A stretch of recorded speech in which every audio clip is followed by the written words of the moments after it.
This isn't a poem about Joe Keery. 4 summers ago, Steve Harrington was the background on my phone. The photograph was of him in his Scoops Ahoy uniform with his arms crossed, and in my memory, his lip is bleeding and he has a bruise on his forehead, but I have since looked at the picture and his face is perfectly intact.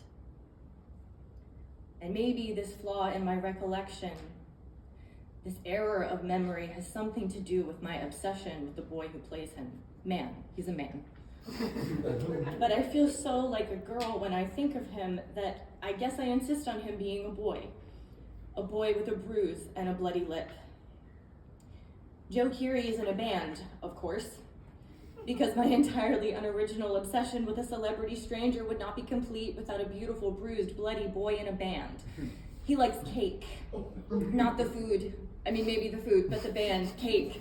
Because, have you heard basic being basic? It reminds me of short skirt, long jacket, but he also gets a little British sometimes, so he digs the invasion, and here I am, engaging in that most odious habit of the pining. Assumption. Oh, I know him so well. His new album comes out on April 4th, and 10 days later is my birthday, and 10 more days later is his birthday, and that means something to obsessed persons such as myself. Yes, I am well aware of how pathetic it all is. Pathetic from the Greek pathos, meaning suffering. I suffer, as Masha does for Constantine, as he does for Nina, as she does for Trigorin. And why? Because she loved him first. Because she let him know, because she couldn't hide it. And as we are constantly reminded by every person old enough to advise the lovesick, you have to let them chase you. They love the chase. No one wants your affection unasked for. No hunter wants their prey already dead. They want to kill it themselves, want the thing running from them, flying away, the seagull, like her. 29, we also each have exes who share the same birthday. That means something.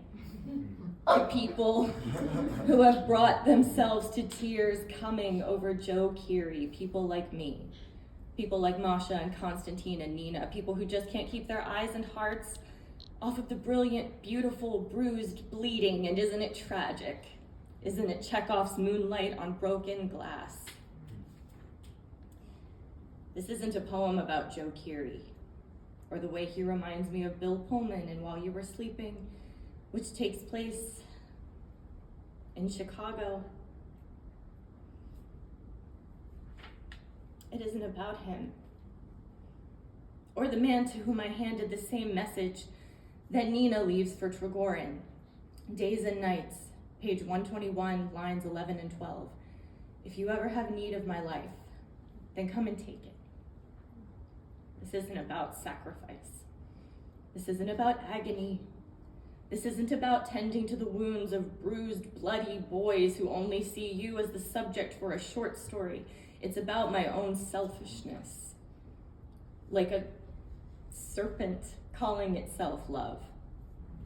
It's about waking up from the futility of fantasy and looking down to find my dog lying on the floor beside me, his head gently resting on my foot, the little creature who follows me from room to room, who kisses me just because, who wants nothing more than to be with me, and realizing that I hadn't even noticed because I was too busy breaking my heart over Joe Keery.